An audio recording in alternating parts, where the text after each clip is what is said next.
guys, and welcome to the Paint Log. My name is Keith. I am a somewhat recent miniature painter.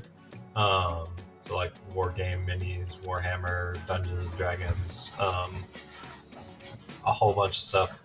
My cat is currently scratching up some stuff out there if you hear that.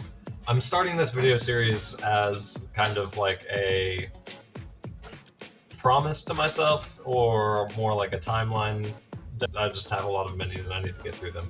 My idea moving forward is that each week I will showcase like some photos of my minis that I worked on that week.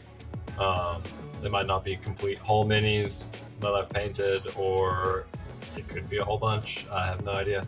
I guess please bear with me too, because my camera is set up both for this recording and for taking the actual pictures is not necessarily the best, but again, bear with me. I'll work on getting a better mic too.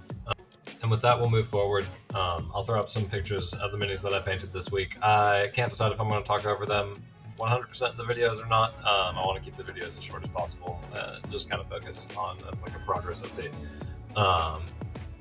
But I do have some things to say, and I do want to shout out the companies that made the minis, of course.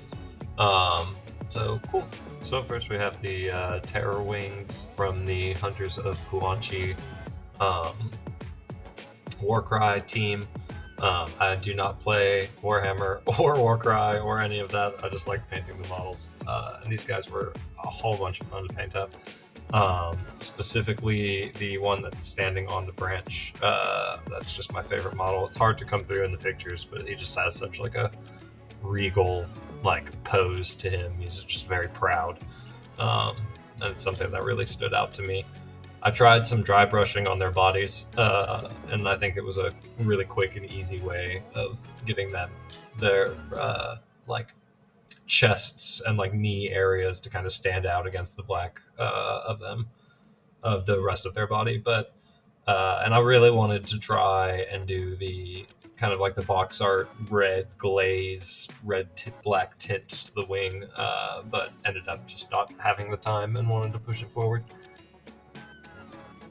Next up, we have some Enchanted objects from Wildspire's Enchanted Objects set. I just picked these up off of Amazon, and they've just been a fun little break from some of my more focused projects. The first little guy is this rock buddy, who I think all of these are going to feature in part of my D&D campaign with my group. I think they're just going to have little pets that they can summon. And this rock guy, super easy to paint up, just lots of dry brushing and some red to kind of give him, or the orange and yellow in his eyes to give him that look like they're glowing. I ended up taking a spear from one of the orcs that I had and just chopping it up a little bit to give him a little bit more character. And I wish I hadn't have matte varnished, and I can always go back and repaint the spear, but like the matte varnish on the spear definitely lost some of its luster. Now we have a little ghost friend. Again, super easy to paint up, just some Wraithbone from Citadel Games, and then black circles for the eyes. Honestly, on some of these Enchanted Objects miniatures, the bases are a little bit more challenging because they're in weird poses and it's a cobblestone, and I just perfectionist Keith had to get it absolutely right. Thankfully, washes are a thing to get into those tiny little crevices. I actually did not look forward to painting this next mini. I just kind of chose it on a whim because I'm looking at maybe painting some Stormcasts in the future, and I wanted to test out some of my metallic paints. But when I actually started looking at the actual figure itself, it really opened up to me. I originally just intended to do it all one plain, like copperish color, bronzish color.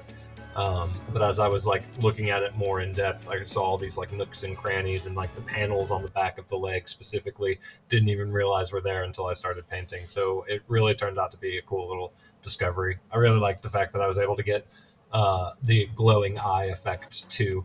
But you can see again, I matte varnished it, and so some of the luster is gone, just like in the spear. And finally, for the last of the Wildspire Enchanted Objects miniatures, we have this enchanted headless turkey with a knife, which is just awesome and too perfect not to paint up. Again, I plan on using all of these as some like summonable pets for my D&D group. Don't know how they're going to be able to summon a headless turkey with a knife, but we'll find a way. Last but not least, we have this Sporling from MCDM Productions, Matt Coville's company. He was a lot of fun to paint up. I got to try some contrast paint out with the top of his head, and I'm happy with how vibrant the color went. In fact, he's very vibrant in color, and that is also a drawback. I was experimenting with color theory and yellow and purple being compatible and being a good combination, but I think I just threw way too many more colors in there. And now that yellow comes out is pretty vibrant. I'm happy with the base as well. It was really small, but I got a good amount of plants and detail in it. That's one thing that I didn't mention with the Terrawings. I'm happy with their bases too. But yeah, this little guy was a whole bunch of fun to paint up. And that's it, guys. That's the whole crew I painted up this week. I look forward to using them in my games and even just trying to find ways to use them. Hopefully I'll have a good amount of minis for you next week. I don't know if it's going to be as many, but I want to plan on painting some orcs, and like I said, maybe some stormcasts as well.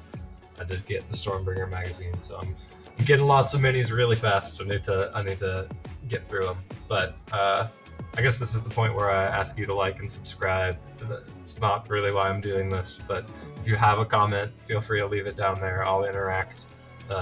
A like would be very much appreciated. Criticism or improvement would be much appreciated.